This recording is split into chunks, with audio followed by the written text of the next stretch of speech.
आवाज कहां तक जानी चाहिए कि घर कब आओगे, कि घर कब आओगे। वाह क्या एक्टिंग कर रहा है। इंडिया की पिटाई दिखाई है, एक टैंकर नहीं दिखाया। एक टैंकर नहीं दिखाया। टैंकर पाकिस्तान के पास। एक शॉट में आहान शेट्टी पानी में डूबे हुए अपने एक क्रू मेंबर को जाता है, उसकी नब्ज चेक करता है। अबे पानी में डूबे हुए आदमी मरा है या नहीं मरा, उसकी नब्ज चेक करनी पड़ेगी तेरे को। कि इस बार हम बॉर्डर में घुसेंगे ही नहीं, हम बॉर्डर ही बदल देंगे। सर्वदा शक्तिशाली। बॉर्डर का तो नहीं पता, पर अगर इस टिंगू का सामना रियल में किसी फौजी से हो गया तो इसको पैम्पर जरूर बदलना पड़ेगा। तो जी पेशे खिदमत है इस साल की पहली एंटी पाकिस्तान फिल्म बॉर्डर 2, जिसके अंदर एक बार फिर से भारत ने पाकिस्तान के टैंकों के सामने खड़े होकर सिर्फ अपनी बंदूकों से इन टैंकों को तबाह कर दिया है, पाकिस्तान को दूसरी बार नेस्तो नाबूद कर दिया है। इस फिल्म की कहानी वैसे तो इंडिया पाकिस्तान की 1971 की वॉर पर बेस करती है और इसका पहला पार्ट साल 1997 के अंदर रिलीज हुआ था, जो कि सुपरहिट था।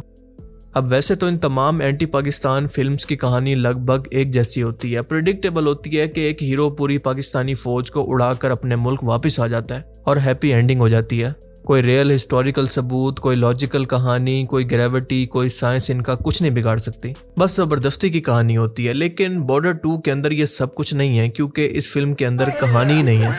जी हाँ, आपने सही सुना, ये बॉलीवुड की पहली ऐसी फिल्म है जिसके अंदर कोई कहानी नहीं है, मतलब जिसका जो दिल चाह रहा है वो वही कुछ कर रहा है। और ये बात मैं खुद नहीं कर रहा, बल्कि इंडियन ऑडियंस जो कि थिएटर से इसको देखकर वापस आ रही है उसका ये कहना है। मतलब सिर्फ फिल्म बनानी थी, इसलिए जो दिल किया बनाते गए।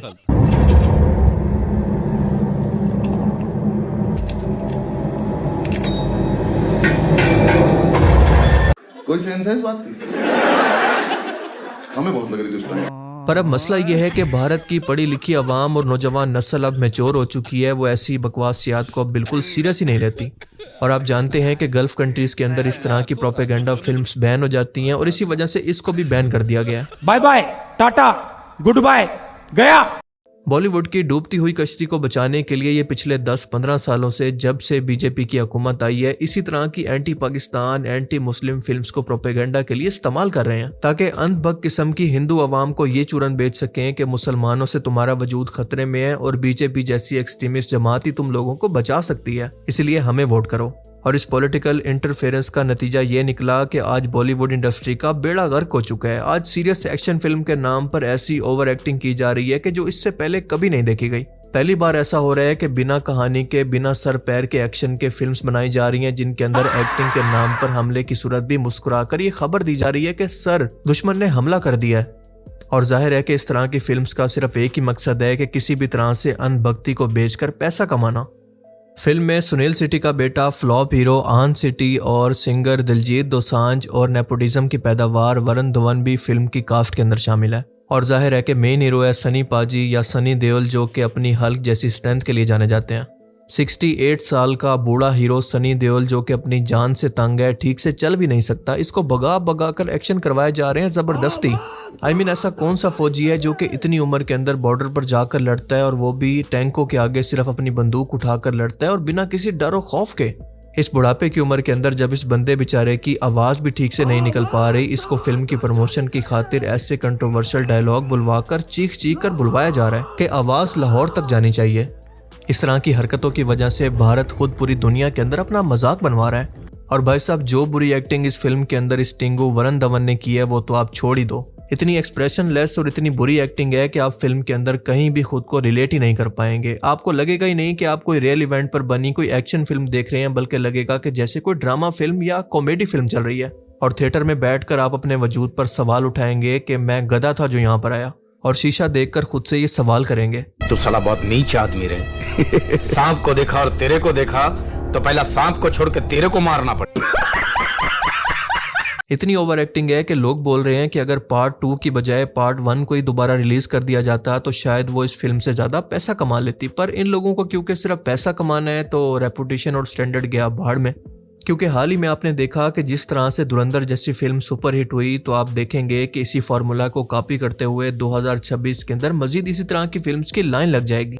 पहले गटर 2 थी, तो इसके बाद धुरंधर आई, फिर इसके बाद धुरंधर 2 आने वाली है, और इसके बाद फिर इस अंकल की बैटल ऑफ गलवान आने वाली है, जो कि एंटी चाइना नैरेटिव पर बेस करती है। बॉर्डर 2 की कहानी इतनी बुरी है कि ऑडियंस को समझ ही नहीं आती कि जंग हो ही क्यों रही है, स्ट्रेटजी क्या है, प्लान क्या है लड़ने का, जंग के असल खतरात होते क्या हैं। बस बिना सर पैर के एक्शन है हर जगह पर, बिला वजह का ड्रामा, चीखना चिल्लाना और रोमांस को भर भर कर फिल्म को 3 घंटे 19 मिनट तक लंबा खींच दिया गया है, जहां पर एंड आते आते ऑडियंस हद से ज्यादा बोर हो जाती है। जैसा कि हमने ऊपर जाना कि बॉर्डर 2 की कहानी 1971 की असल इंडिया पाकिस्तान की कहानी पर बेस करती है और इस जंग के एक हिस्से के अंदर भारत के राजस्थान के लोंगेवाला पोस्ट पर सहराई इलाके के अंदर इंडिया पाकिस्तान की फोर्सेस की लड़ाई हुई थी, जिसके बाद बांग्लादेश पाकिस्तान से अलग हुआ था। दरअसल हुआ कुछ यूं था कि पाकिस्तानी फौज ने रात के वक्त लोंगेवाला पोस्ट पर हमला किया था ताकि इंडियन डिफेंस लाइन को तोड़ा जा सके। पाकिस्तानी फौज उस वक्त तादाद के अंदर ज़्यादा थी और इनके पास टैंक्स भी ज़्यादा थे, लेकिन भारतीय फौजी कंपैरेटिवली तादाद के अंदर काफ़ी कम थे। पर भारतीय फौज रात भर इनसे लड़ती रही और सुबह होते ही इंडियन एयरफोर्स के हॉकर हंटर तैयारों ने इन टैंक्स पर हमला करके इनको वापस जाने पर मजबूर कर दिया। ये एक रियलिटी है जिसको हम डिनाई नहीं कर सकते। पर मसला यह है कि बॉर्डर 1 के अंदर किसी हद तक इसको रियलिटी के करीब दिखाया गया था, लेकिन जिस तरह से बॉर्डर 2 के अंदर ओवर एक्टिंग की गई है, गैर जरूरी एक्शन, रोमांस और गानों को डाल दिया गया है, उसने पार्ट 1 की भी ऐसी तैसी फेर दी है। आप इमेजिन करके देखें कि हॉलीवुड की किसी रियल इवेंट पर बनी एक्शन फिल्म के अंदर गाने डाल दिए जाएं तो आप इसको कब तक बर्दाश्त करेंगे। बॉर्डर 2 के अंदर बेतुके डायलॉग और देशभक्ति को जगाने की पूरी कोशिश की गई है, लेकिन इसके अंदर कामयाब नहीं हो पाए। इसे देखकर साफ लगता है कि किसी ने फिल्म को जबरदस्ती जल्दबाजी के अंदर बना दी है सिर्फ पैसा कमाने के लिए, क्योंकि वीएफएक्स पर तो तवज्जो नहीं दी गई। पार्ट 1 के नोस्टैल्जिया को भी तबाह कर दिया गया है, यानी नोस्टैल्जिया का मतलब कि पुरानी यादों को जज्बाती तौर पर इस्तेमाल करके सिर्फ पैसा कमाने की कोशिश की गई है, जबकि नया कुछ भी नहीं डाला गया। इवन के गाना भी पुरानी फिल्म का इस्तेमाल किया गया है, यानी संदेशे आते हैं उसको भी नहीं बदला गया। इसीलिए ट्रेलर को देखकर रिलीज से पहले इस फिल्म के बाइकआउट की बातें सोशल मीडिया पर चल रही थी और इस सब के बावजूद भी ये फिल्म तकरीबन 300 करोड़ इंडियन रुपीस कमा चुकी है। और वजह बिल्कुल वाज़ेह है कि देशभक्ति को इस्तेमाल करना, बॉर्डर ब्रांड का नाम इस्तेमाल करना, न्यू जनरेशन की ब्रेन वॉशिंग और नेगेटिव मार्केटिंग हो तो फिल्म बेकार भी हो, बकवास भी हो तो फिर भी सुपरहिट है। और यही वजह है कि मुस्तकबिल के अंदर भी इस तरह की घटिया फिल्म्स बनना बंद नहीं होंगी, क्योंकि ये बॉलीवुड को बेचने और पैसा कमाने का फॉर्मूला है जो कि तब तक चलेगा जब तक कि अंत भक्त जिंदा है। लेकिन अगर आज के दौर के अंदर ग्राउंड रियलिटी की बात करें तो ये दोनों मुल्क न्यूक्लियर वॉर हेड्स तक पहुंच चुके हैं। फौज की ताकत टैंक्स की बजाय एयरफोर्स और डिफेंस सिस्टम पर फोकस करती है और हालिया इंडिया पाकिस्तान की जंग ने यह साबित किया कि 6-0 के साथ भारत पाकिस्तान के मुकाबले में कहीं पर नहीं ठहरता। अब ये वीडियो वैसे तो मजाक है जो कि एआई से बनाई गई है, लेकिन जिस भी भाई ने बनाई है कमाल बनाई है। अब आ रहा है हमारे 7 गिराए गए राफेल विमानों की एक महत्वपूर्ण यादगार।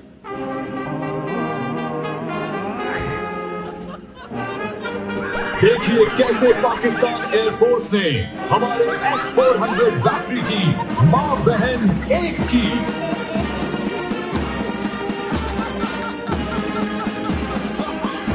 और देखिए हमारे ब्रह्मोस स्टोरेज फैसिलिटी के पाकिस्तानी फतेह मिसाइल ने लहसन ही लगा दिए। अब बाकी मैं इस फिल्म के बारे में और क्या ही बोलूं, क्योंकि मुझको तो बोल बोल कर ही शर्म आती है, लेकिन ये इतने बेशर्म हो चुके हैं कि इनको ये बना बना कर शर्म नहीं आती। खैर बाकी आप इसके बारे में क्या सोचते हैं, अपनी कीमती राय का इजहार कमेंट सेक्शन में जरूर कीजिएगा। Thanks for watching this video. Allah Hafiz.